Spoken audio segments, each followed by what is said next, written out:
من جد تلفز دلتهم هذا براد سي مكان كي طبعا الجامعة أنا اسمع برا دريلواتي برا تار ما يونيفرسيتي كريم ما برا كنا برا كان لكو صورة باتي برا دي دنيا كفاية كنا نقول بس تفهم برا كنا جاء جوا كان كي أكمل برا سجلت كمان بتتم زي ما كان في يعني برا دريلواتي دريلواتي مرة أو خاصة مرة أو خاصة عندي أخطاء بالعلامات اللي برات جوان تري خلينا نقول مستركة في سبعة تري سبب يعني إني أكون بكمل دلوقتي نانو مقالة وان تاتي تشافو حالي برمسي لوري في حال يعني قلت لي حالة فويا تشافو حالة فويا في سان دبرت تيجوا كم بكمل ده يعني جولة في جيل ثاني challenge ندون جراتولي غير أمو برمو تكيني رتي فن فن warra kaasee daa'immoo fi irraa kaasee barnoota keessatti waan hin turre jechaafuu chaalenjiin bila sanillee yaa'u akkuma nama faanitti barnoota keessa dabarree as keenya jechuudha.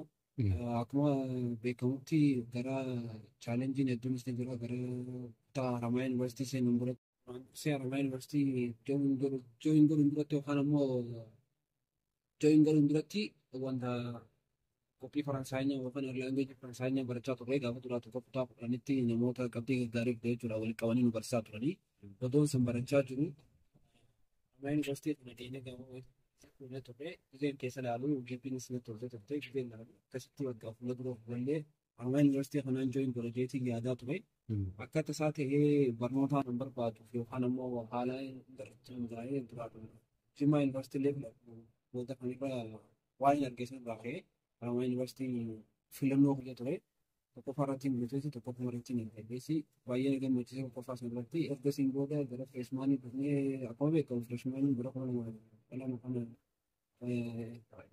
eegalee turte numarratti eegalee chaalenjii jabaa turullee waan haaree taatus waan duraan baratame kutaa gaditti barachaa turre waan taatee jaafa qabxii bareedu galmeessuudhaan akkuma galmeessee ture gaafa sanitti qabxii bareedu galmeessuudhaanii gara wanta kana dhufne eegas booda simistera gisee finnee seenu booda gara fiigdini akkuma bakkuma beekamu barataa pabliik heelzii waggaa afuraffaati. Pabliik heelzii kana filachuudhaaf dirqame jechuudha. Maaliif hin filadhee wantoota kiraayiteriyaa mataa fayyaatiin baasee ture waan kana filachuun birooti. Fakkeenyaaf ammoo nuti wanta sana jiru yookaan ammoo namni hundinuu paashinii isaa hordofaa. Paashiniin kiyya isa waan turechaafuu ni filadhee saniin booda isa kanarratti hundaa'ee wantoota barbaachisaa ta'an yookaan immoo fiigee kana irratti filattee waan fedhii ta'e gisee filattee fi waan fedhii ta'e filattee garaagarummaa qaba. Fedhii ta'e gisee filattee waan hunda sakrifaayisii barbaadu hunda kafaltaa turte. Dhibuunsoo akkas ta'etillee gaafa duraa fiilzee kana kuma beekamu chaalenjii jechuudha. Chaalenjii yeroo baay'ee qabachuun jira akka barattoota faanitti fayyadamni yeroo baay'ee sa'aatiin yeroo baay'ee qo'annaa irra dabarsaa. Even akkasillee ta'u waan danda'ametti waan dandeetti teenya jechuudha. Akkuma jedhanitti rabbiin waan qabriifitti nama fatana jedhanii hanga dandeenyetti waan dandeenyu boonii akkuma irraan ta'ee ibsatti keenye as keenya jechuudha. Booda tokkoffaa irratti yeroo qo'annaa yeroo ammaasis kitaabotan gisee hunda kitaabuma wantaa kana dubbisuunis xiqqoo chaalenjiidha. Kitaabotan jeneraal naawuleejii ta'anis yeroo dubbisuun qaba. Sammalatti ammaasis yeroo baay'ee akkuma beekamu sa'aatii xiqqoodhaan dabarsee jechuun dandeessa. Yoo xiqqaatee akkuma nama hojiitti jechuun yeroo sa'a 8 yookaan 4 hanga 6 kanaan qoodne sanii ala tafaaftee akkuma jettetti rileeshinii nama wajjin ala bahuudhaa fi rilaakseeshinii waan jaabu kana jechuudha. Yeroo qo'annaa alatti akkaataa yeroo baay'ee ni qo'ataa gisee qo'attee ammas maayindiin tunis rifreeshoo taate waa'illee akkasitti qo'ataa sanii fi rifreesh godhuudhaafis yeroo baay'eetti fayyadama. Akkuma salphaatti yeroo akkasitti hin fayyadu. Tokkoffaa kan itti qo'adhu lammaffaa kan kitaabota adda addaati waan fa'aa bahuudhaan taa'aa saayikootiin hojjetaman waan adda addaa gara humna amantii ta'aa bikkaa kana deemuudhaani yeroo akkasitti qoodanii keessatti fayyadamu. Kanneen keessaa yoo xiqqaatee yeroo sirriitti fayyadamu sa'aa 6-8 beekamaa san keessatti kaamintiitii fi saayikoota kiilootiin dabarsaa haala kitaabotaan biraa fayyadamu waan adda addaatiin lafa godhaa jechuudha. Galafamee akkuma beekamu kutaa 10 irraa kaasee jechuudha. Chaalenjii guddaa turte yeroo duraa akkuma beekamu kutaa 10 gaafa jirtu sanitti kutaa 10 dabaluudhaafu Saayiboota hedduun qabaa. Nama yeroo sanatti dargaggeessa tokko illee iddoon ta'e tiineejar laayik akka waggaa 15-16 turre. Yeroo kanatti amma saayiboota hedduu qabda. Ispeeshaalii namni magaalaa irra jiru afaan chaalenjii guddaa qabna. Maaliif saayiboota namni naannoo magaalaa kanatti namni irra guddaa attenshiniin isaa ispeeshaalii bitaa nama irraa dhufee ture baatee jechuudha. Barnoota yeroo baay'ee feebariin godhate jechuudha. Sababoonni ta'uu danda'eefis namni yeroo baay'ee jechuudha barnoota kanaaf yaadni inni qabu yookaan immoo intention inni qabu karaa biraatiin jechuudha. Namni baratee yeroo sanatti ammoo nama baratee taa'u jira waan adda addaa gisee akkoo akka jechaa jiru. Ani ammoo garuu akka mataa kiyyaatti kaka'umsa kiyya narraa dhufee fi ammasis faamilii kiyyarraa fi saayibootan namaan waan akkuma saayibni murteessaadha. Akka jedhan yaa'u irra deebii raayyaan akkam jedhe namni yaa ilma kiyya nama kaayyoo qabu yookaan immoo nama jabatti naa hiriyoome yookaan saayiboome akka jedhutti isa tokkoffaa irratti immoo wanni isin godhuu qabdan saayiba filachuudha. Saayibni yoo kafamaa filattees gara famuutis yookaan tolaa filattees gara toltus yoo jechuudha. An akkuma isinitti amma dura dubbachuu jaalatu sanatti gara gaditti kilaasii gaditti illee waan akkana kanarratti jajjabaachaa waan hin turechaaf gara sadarkaa keessaa waan akkana kana waan hin ba'aa turechaaf ishoo kanarra na jabeessee duraa sanarraa naanee saayibaan saayibaan nama barnoota irratti hojjetu afaan nama faayyee ta'u waan ta'echaaf faayyee sanarratti akkaan xiyyeeffatu na godhu jechuudha. Fara saayibaa galma faaratti dhimma tokko tokko iyyuu saayibni kun waan uumaa fakkeenya ta'utti saayibaa ta'anii barnoota tabbajuu jechuudha. Gisee tokko tokko carraan nama miikaa'uu dhabuu malaa achi dhufee jira. Katti aanu internal motivation waan qabdu. Internal motivation murteessaadha yeroo baay'ee performance keessaan kun kuusifachuudha. Externaliin kun akkuma isin amma saayibuma sanfaadha. Saayibni sanni deemee turte kutaa kudhanitti gargar baanee turte.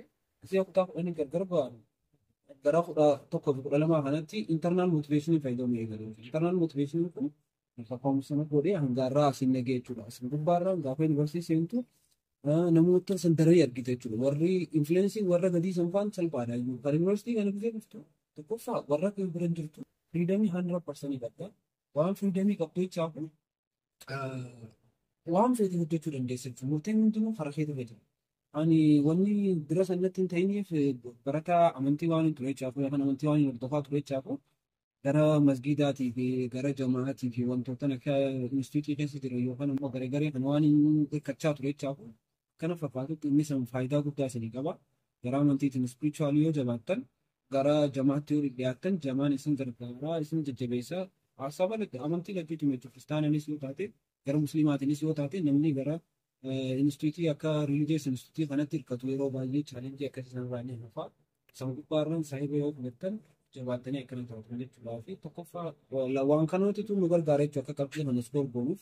Akkumaan jechuudhaaf yaadetti ammaa barata public healthii na GPN karantii aan qabu gara 8-8ti. 8-8 bahaa jira jechuudha. Hangana kaka'umsa akkanaatiin as ga'e jechuudha.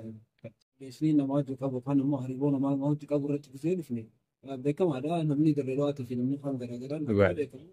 Namni dirree dhawaa abbaa fedhe jechuun iyyuu amala keenyarraa kan beekamu odoo nama har'a argine yookaan immoo har'umaan tana wal barree iyyuu maal jennaan akka namaaf amma zamana dheeraa dura yookaan immoo duraa wal beekutti callannee walitti daannee jechuudha. Waa noormaali asirraa beekamaadha. Nuti amala keenya sin fayyadamuudhaan jechuudhaan namoota hedduu baay'ee wajjin wal bare namoota hangaarraa akka wantoota jechuudha akka jiraatiitti yookaan immoo akka seenatti sana hedduu jira. Fakkeenyaaf jamaa irratti taa'aa dhimbaruu irratti taa'aa fireeshmaan gorsuu gaafa fireeshmaan fayyadamee gaarraatti jechuudha ijoollee hedduu jiraaf wal barree rileeshiniin keenya jabaata. Ni gargaaraa jirti qonnee dubaatti waliin farbaa. Hanga danda'ametti rileeshinii bareedaa yookaan haala miidhannoo bareedaa isaan raawwuma gaafa duraa dhugaa dubbachuudhaaf gaafaan hin duraa as dhufu nama just naayibii tokko yookaan immoo nama bakka wantaan ture rileeshinii dilasanillee akkuma jedhasan dilasan qabaadhullee haala jireenya ilmaa namoota Itoophiyaa keessa jiran yookaan immoo naannoo gaafa dhufan kanarratti hedduu waan achitti ekspoozrii yookaan immoo wantaan ture jechaadha. Amala isaaniitiif tokko gochuun natti ulfaata chaalenjii ture hanga duraasan boodarra gisee namni daayivarsiitii waan jaamusan yookaan immoo daayivarsiitiin jiraachuu isaa kan hojjetu. Gisee ilaaltee gosti jahaa namni iddoo diinii wal baree amala isaaniitiis baree ammaan tana immoo chaalenjii adda addaa yookaan namoota jiraatu qonnaan hojii baroo illee ol dhufee salphatuu fi moor rileeshinii jabaan qabaatu ta'ee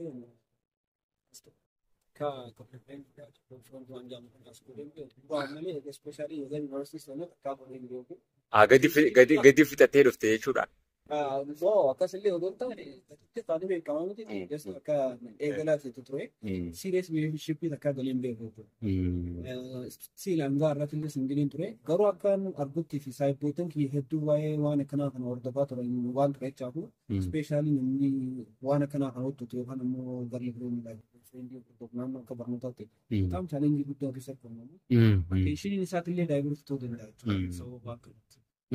Tokko tokko oduma waliin jiraatu titi especially gaafa jaalala kana fa'aa keessatti godhe emotionally tuqamuu fa'aa jira waan adda addaa jira gisee waan akkanaa kana hordoftu yeroo ati sacrifice na yeroo barnoota irratti fayyadu ta'e daayibarta kana biraa godhu bifa sanii waan fayyadamte jechaafu garoon keessirraa qubatamaa inni ijoollee sila nama jajjaboo jaamu yookaan immoo xiqqishoo fayyaa ajaa'u hundaa'u waan akkanaa kan eegaluudhaan yookaan immoo biyya akkanaa kana qabaate waan hedduu keessa galuudhaan jechuudha ispeeshaalii gireedii irraa buutee sadarkaa barataan yuunivarsiitii irraa ari'amuutti illee fageessisu kanaan jeetiin laata baay'ee jechuudha rileeshinii ispeeshaalii toksiik rileeshinshipii jechuudha baay'ee akka fakkeenyaaf naayit kilabii deemuu haala kunuunfaa waan akkanaa waan takka waan chaalenjii jajjabaa akkanaa kana keessa galanii dhiirri akka laayika warra weestarnii kana Bogora challenging bukan ekonomi jualan kan ni arena kan yang namu skor guru berbuat sini kita skor guru. Namni jejjeba ambil mudah. Namni jejjeba mereka selalu motivation, confidence ini sama dengan bulan. Even department selalu bulan. Ya ada tu juga. Mero freshman, ya aku mau kamu katuri nanti warna. Freshman itu join buta. Mereka freshman join buta. Field dia agak cikal tu ada field tu siapa. Gara mana tu anak kena hana yoga tu farak specially yoga tu kan. Gara untuk tim tu. Grading ke waan immoo iskoorii natti iskoor gootu gabbaa kana jechuun ammoo dipaartimentii akka isheetu banuudhaaf chaalenjii sitti taatu. Nama akkanatti yookaan ammoo rakkoon akkana kun gumamtu nama takka ture ijoollee jechuudha. Nama silaa jajjabaa ta'e akkas ture. I think waan akkanaa kana hordofuun gaarii miti yoo garuu ammoo rileeshinii bareedaa ta'e yookaan ammoo gumamaniyyuu like walii hubattanii wajji jiraachuu yookaan akka mootitti illee gara biraatti illee oofan bareedaadha jeetii yaada. Last holding tokkoffaarratti amantaan illee walma qabataa ta'es garuu guddaa kan hin galatoomfachuu barbaadu faamilii keenya jechuudha. Faamilii jechuun waan guddaadha. Tokkoffaarratti sacrifice isaan naaf kafalan naaf beeka jechuudha. Faazarii fi maazariin jechuudha. Ispeeshaalii isaan lachuutu jechuudha. Hangafaa maatiidhaaf? Nama duraati. Obboleessaas ni qabaa kanuma School of Law barataa waggaa afuraffaadha inni akkumatti aanutti amatatti aanutti jechuudha eebbifaadha. Asumarraayi? Asuma yuunivarsiitii kana join godhee. Akkuma kiyyatti waan si ajaa'ibsiisu tokko ofumarratti bultee tokko ofumarratti argate. Faamiliin keenya I think Haramaa yuunivarsiitii kana hedduu jaallatti fakkaatti. Yuunivarsiitii kana hedduu jaallatanii. Isaan kanaan galatoomfachuu barbaadu. Waan kanii guyyaa odoo dadhabeen jenne jechuudha. Ganamaa galgala ispeeshaalii gaafa harka waan jettu mana gargaaraa waan turan jechuudha. Duraan dursee faazarii fi maazariin kan tokkochuu barbaada. Itti aanee namoota hedduu jira ispeeshaalii waan kanarra nu gargaara. Warroota fira keessaa isin jira, san gubbaarraa boqotan naannootti jira, san dabarsee isin barsiisota keenya warra barsiisanii fi ma'aa keessa turan illee tokko tokkotti. Isin jabaatee jira jechuudha. Egaan Haramaa hawaasni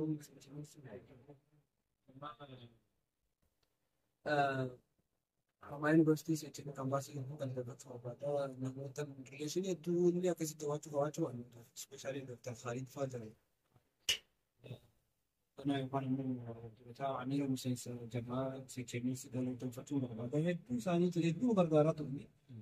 Akkasumas warri gamaa kun gaafa turan kun isaaniitu misumatee isaaniitu wantani boodee akka yaadni keenya illee karaa biraan deemnu nu gargaaraa ture. Kana qofaa miti warri gamaa gandajee gaafa jirus gara main kaampaasii gaafa jirullee gara yuunivarsiitii gadi jirullee hedduu gargaaraa turanii. Guutumatti gamaa yuunivarsiitii Haramaa jechuudha galatoomfachuu barbaada. Garuu kan isaan akkasitti galatoomfachuu barbaada jechuudha. Saniin gorsuu obboleeyyan kiyya kadhalaatis federaatiis ta'ee wanni dura beekuu qabdan paashinii keessan hordofudha. Paashinii jechuun fedhii teessan hordofuun murteessaadha. Biyya tokko akkuma beekamtu inni duniyaan tun beekta biyya chaalenjiiti. Chaalenjiin hedduu waan jiru jechaaf laayifiin fiiguu miiningileesiidha yoo chaalenjiin hin jiran. Deen chaalenjii jira. Egaa chaalenjii dabarte booda san bakka yoona gammachuu jira amma asitti deemte jechuudha. Chaalenjii then akkasumas deema namni yoo chaalenjiin hin jiraanne sila ilmi namaatu like fiizooloojikaalii jechuudha yookaan qaama isaa kanaa'u maintain godhuu danda'u akka yaada kiyyatte jechuudha. Just wanta ta'e hafa jechuudha. Orderless ta'a. Wanni tokko order yoo qabaatte yookaan immoo full jechuudha functionalii ta'uudhaaf. Always challenge dhaaf yookaan immoo hojiirra jiraachuu qabu. Hojii gaafa hojjettu immoo challenge jira. Amma fakkeenyaaf fudhadhu waan tokko hojjechuudhaaf dirqama sossoo qabda. Sossoo kana keessa ilmi namaa yeroo sossoo challenge jira. Yeroo baay'ee ammoo waan ati firaanee jira. Unexpected event jira. Amma fakkeenyaaf event ati firaanee jira. San hunda obsa jechuudha. Yoo obsa qabaattanii waan hunda dabartanii paashinii qabaaddaadha. San hunda irra caala jireenya kana keessatti akkuma challenge jiru sun jedhatti plan A and plan B qabaachuu qabu namni tokko. Gataffaratti plan A irratti kanaan galma gaasisa. Yoo plan A fail godhe yookaan challenge karaa kanaan jabaatu taate plan B. Plan B alternative isii tokko jechuudha.